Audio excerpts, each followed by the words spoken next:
Greetings, I'm Solidus-Skully, and welcome back to the Kingdom Hearts commentary in the semi-penultimate world, which is a mistake from what I've said last time. We actually have two other Disney worlds to go through, and what is this?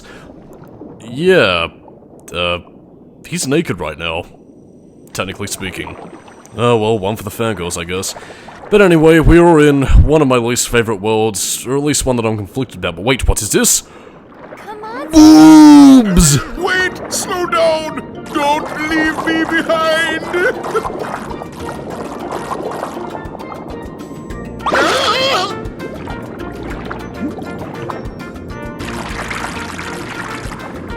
Oh, relax, Sebastian. They don't look like one of them. Right, Flounder? I don't know. There's something weird about them. What do you mean? They do seem a little different. Where are you from? We're from kind of far away. And we're not really used to these waters, Oh, I see. In that case, Sebastian can show you how we swim around here. Ariel! King Triton will not like this! Oh, don't worry. And of course, that was the day when Sebastian was made into, a nice crab linguine. But again, as you could no doubt tell by the fact that our forms have changed into a merman, a squid thing, and a turtle, yes, this includes swimming controls. Yay, woo woo woo woo, not really woo, yay, woo, ugh. Again, this includes height elevation, this includes swimming downward, and as you can imagine, we still have very similar abilities in combat. You can still swing your Keyblade, albeit not quite as much as you could on land, and of course your magic abilities, well, they're pretty much the same. I'm pretty sure you can't activate your summons in this world, given the lack of elevation for characters like Simba or... well, Genie wouldn't really be affected, but actually neither would Dumbo really, now that I think about it, so why they nixed them, I have no idea.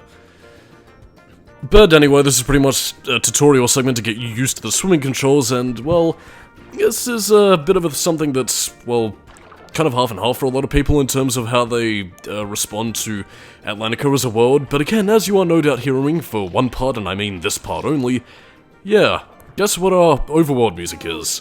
Under the Sea. For you and me, just to be free. I really fucking hate this music. It's not playing now, thankfully.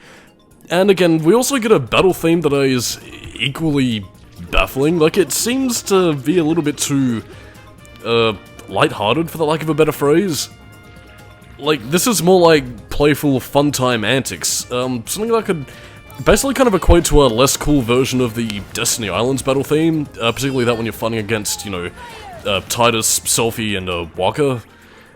But this one here just seems a little bit too playful, like it's like a tutorial level outside of a fantasy game, really. Like, come on, let's play hide and seek, which we can use to teach you the basic platforming controls. I don't really know why I broke into the basement Resident Evil theme, but hey, fuck it. And by that I mean the DualShock edition, not the original, which was good and made by Masamu Ueda. But again, I'll go more into Atlantica's level design at a later date.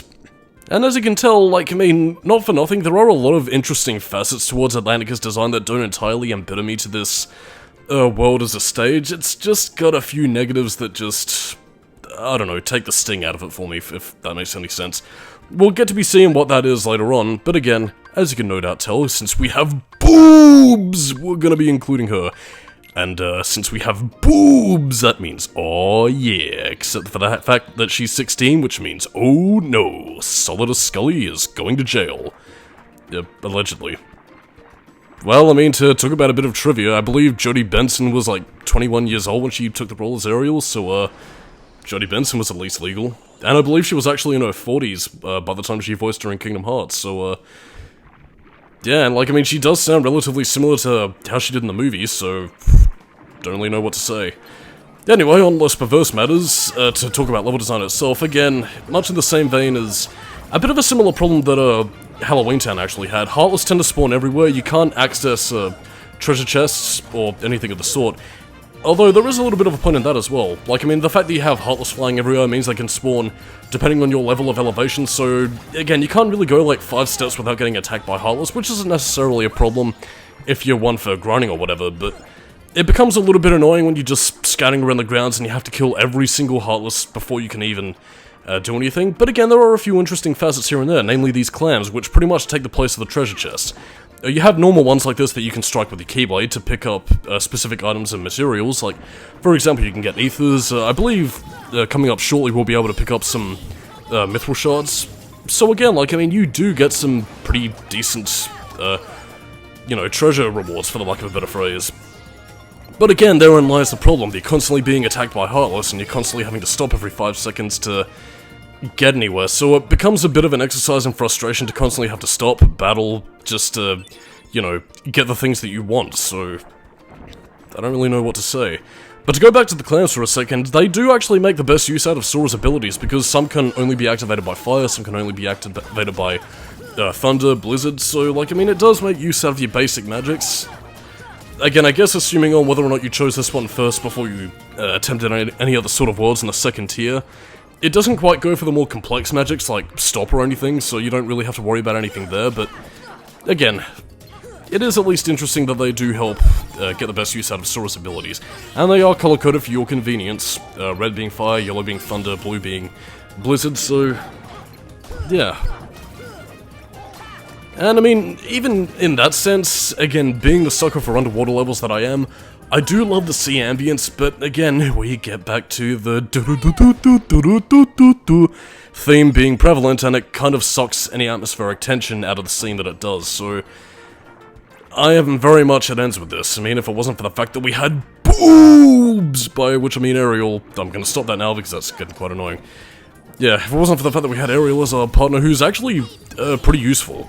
I'm not quite sure what sort of Final Fantasy character type she'd be, but again, she is pretty useful. She gives you several magical stuff, and she has some pretty decent physical attacks as well. So, yeah, like, I mean, there is a lot to love, a lot to hate about this level, and I would again, we'll get to it a little bit later on, but really, I'm so conflicted. I mean, for the most part of what we're going to be doing here, we're mainly just giving you the $10 tour of Atlantica. There's a lot of hidden nooks and crannies to explore, and there are areas that are cordoned off by swing abilities that are really only used in this one level, and there's only one ability that you really need, which is the tail kick, which allows you to pretty much swim the mermaid equivalent of freestyle, which is basically just spinning your tail a little bit faster so you can fight against the current. That was pushing you back and is required so we can access the other parts of the level. And I mean, even to talk further about the level's scope, and again, in a similar case to Halloween Town, really, you do have a lot of level to explore, so, like, I mean, it's not as if this place is just bland, generic corners, because, like, I mean, there are a lot of parts of Atlantica that do have very clear, you know, landmarks, so, again, you do have data to work from. You do have places to explore and things to do, but again, I suppose to maybe summarize my thoughts, really, like, I mean, and you even have a clear direction to go. I mean, at this point, you're just heading towards King Triton's palace, so yeah, like, I mean, it's not navigation or anything of the sort, it's just the fact that, I guess the best way I can put it is that it feels like there's a lot of hurdles in your way, preventing you from getting to where you need to go comfortably. And again, maybe that was intentional, because this isn't the second tier of worlds, and they probably wanted to ambush you with more enemies to show that, you know, the closer you get to the source of darkness, the stronger the Heartless are, yada yada yada, but, I don't know, it just seems a little bit tacky. Well, I mean, not tacky in the usual sense, it just seems a bit obtrusive. And, like, I mean, you see what I mean right here, like, I mean, again, you're constantly having to go, oh, Search Ghost gotta do that, then gotta do this, then gotta mow the lawn, gotta wash the dishes, and gotta finish your taxes, cook dinner, use the stop magic, and if only I had the stop magic so I could stop people from doing shit, and then I could kill people, and yeah, it's just irritating, really. Which, in a way, is kind of worse than something that's kind of annoying. And, by the way, don't get sucked up that little, your air current, because you're gonna get lifted up, go back to the main hub world, then you're gonna have to go back down, find your way around.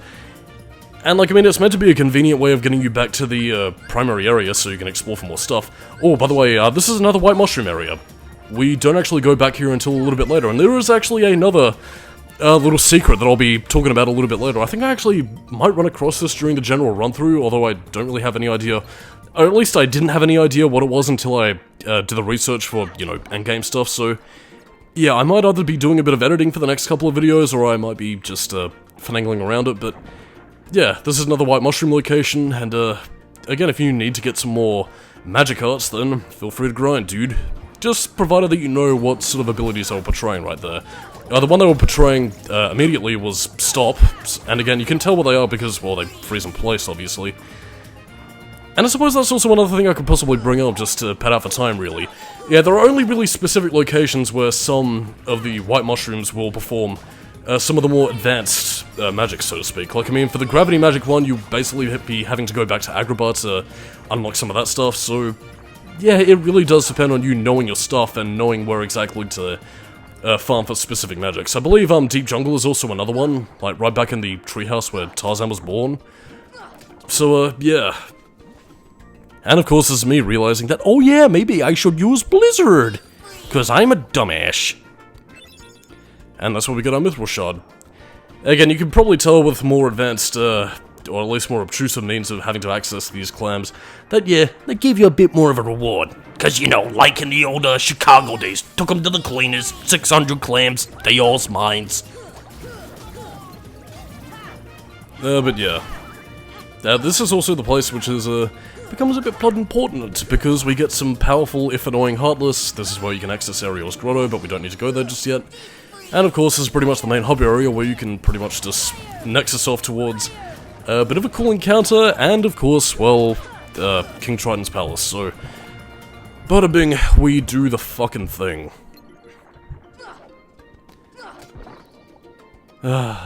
Treasured memories. I mean, I guess to go into swimming controls here, probably should have gone into it a bit earlier, but hey, fuck it, whatever. Like, I mean, I will say that the swimming controls are handled okay. Like, I mean, it's mainly when you get into combat where it becomes a bit obtrusive, where Sora isn't quite as acrobatic as he usually is.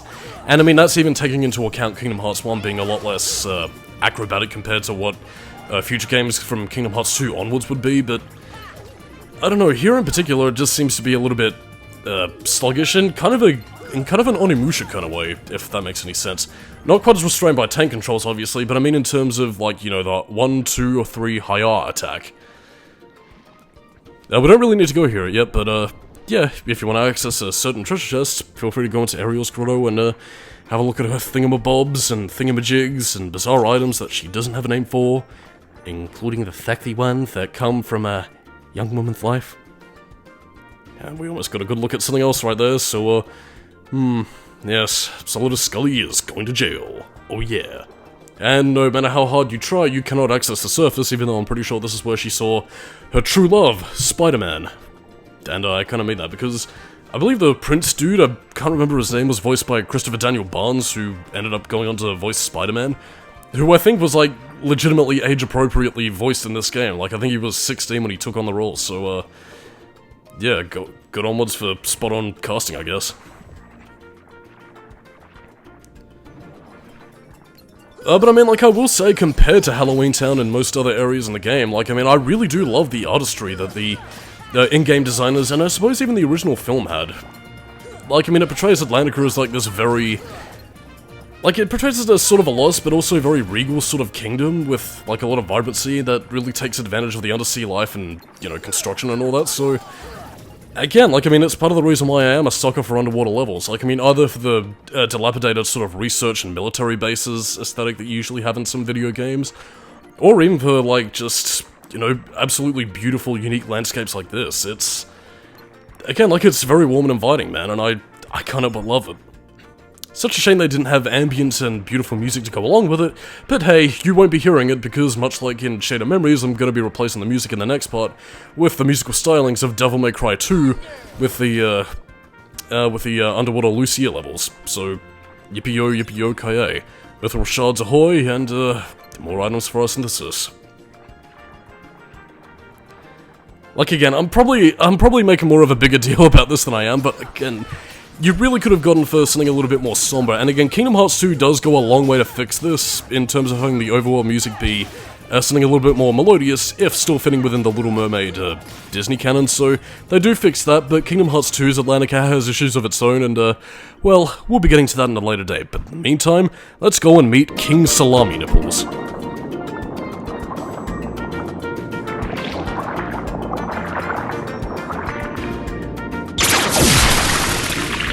That was too close.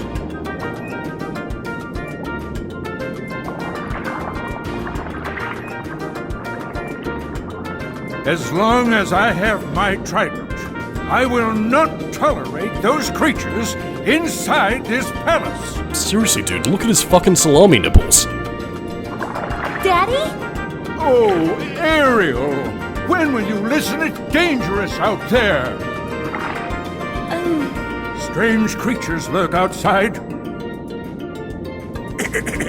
Behold, you swim before the ruler of the seas, His Majesty King Triton. And who are they? They helped us fight off those creatures. They don't look familiar. We're from an ocean very far away. Yup, we came to find the keyhole. The what? What's that?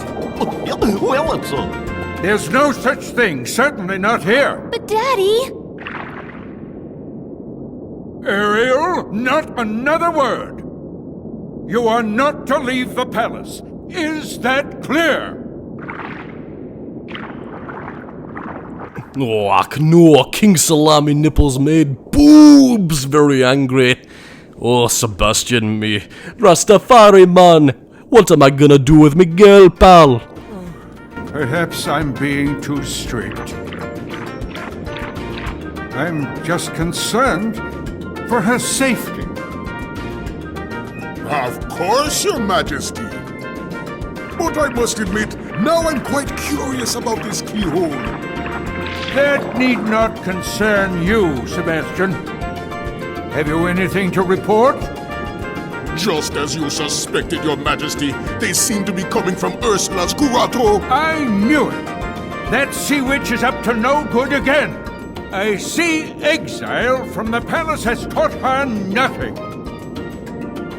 Yes, she poses serious danger. And I told you to keep Ariel away from such danger, did I not?